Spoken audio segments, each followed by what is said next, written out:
Hey guys, welcome back to my channel. My name is Rachel. Thank you so much for joining me today. Today I'm super excited to share with you some updates from my greenhouse.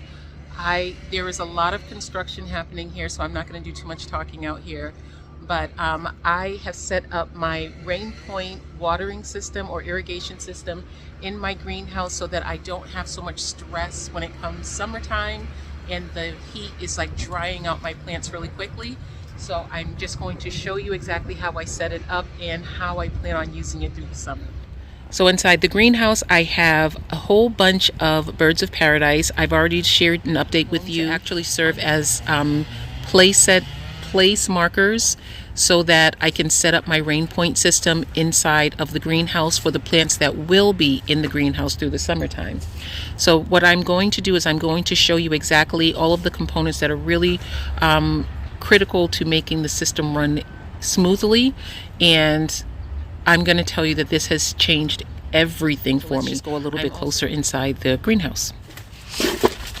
Okay, one of the things that you will need is some type of a water reservoir. I am using this old stock pot that I had. Going to be the perfect reservoir for my Rainpoint system because it has a nice big lid that can loosely fit on top and prevent anything from going inside, well, too much from going inside. So you will need that. You'll also need a pair of scissors.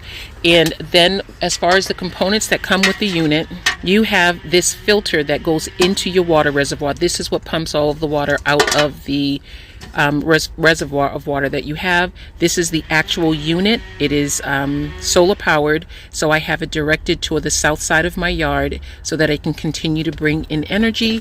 And then from there you have these cords that tunnel the water from the pot to the unit and from the unit to all of your plants.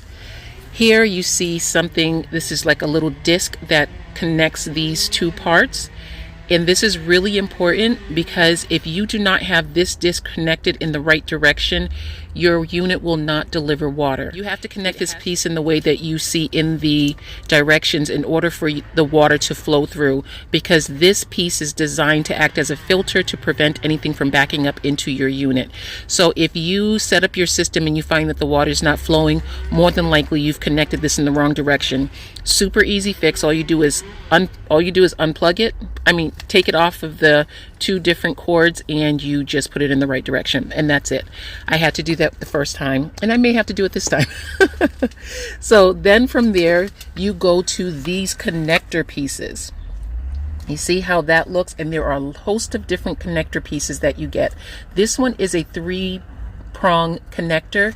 It connects the two cords, and then this is the part that I will connect a spike that will stick into the soil. And then there is also a 4-prong where you can connect it in 4 different ways. So this is all custom to whatever you want to do. So if I wanted to have 4 plants, or should I say if I wanted to connect this to yet another spot in this planter, I could definitely do that. Now for the next plant, I have it so that there are going to be 2 connections in the next one, because this has 2 plants in it, and so I actually put 2 of these little spouts so that they will go into one pot, because I want this to get double the amount of water that the one next to it is going to get, and definitely less than this one right here will get, because this fern does not need to have much water. But as you can see, I've been neglecting it, and so I thought this will be a good place for me to put it out so that it can get some nice sun and get watered properly. So now I'm going to connect the spigots that will go in, the spikes should I say, that will go into the soil and keep the water in the soil. Over here I have the rest of my unit. This is the rest of my cording, and I know I'm going to change out this entire setup, and so I'm going to more than likely use a whole lot of this cording that you get. You get a lot of it so that you can customize whatever you'd like for your system.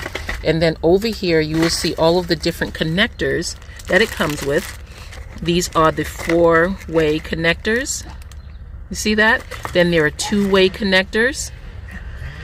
There's a 4-way connector, a 2-way connector, a 3-way connector, and then you also get, let me try to get this. I didn't mention this on the end of the other one, but you get this little stopper. This stopper is super duper important because this stops any air from getting into the end of your lead.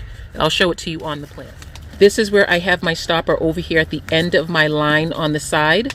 This is the last plant on this side, and so I have the stopper right there. This prevents any air from getting into the system, but it also prevents the water from just continuing to drain onto the floor or any place else. So this is really important. Also get these little spikes that go onto the connector pieces that you have, and I just dropped everything.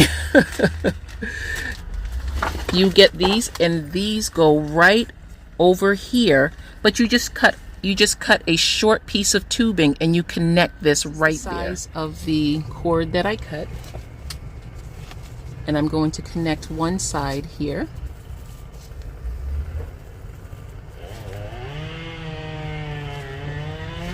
Just like that, and this side will go on to what is already connected in the greenhouse.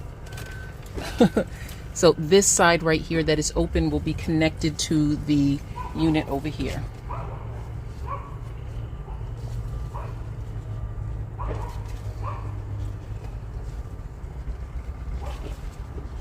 And it's a good idea to push it in firmly so that you have no dripping.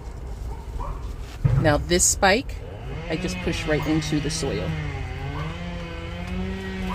And just to show you the side of this unit, there is, you can set and program the amount. Like if you just want to use this button, you don't have to use your device because it is set up on the HomeGar app on my phone, where I control mine from. But if you want to come out and you just want to give your plants a little bit of water, if you press this bottom button here, you are going to get 30 seconds. And we're just going to press that to see if everything is set up correctly. I feel it. Oh, I see it. Look at this. This one needs to be pushed in more, and I can tell because it's not coming through the spike. It's actually coming through the top of the lead, but that's okay. The water's coming through. I see it all the way down there. I see all of them working, and when you do not have this set at any particular time, it just gives you 30 seconds of water. I am so excited. This is all set up and ready to go. This is so cool. So I can see now, I'm seeing water dripping from this fern over here. This has water dripping out, so I know this is getting plenty of water because now the water's starting to drip.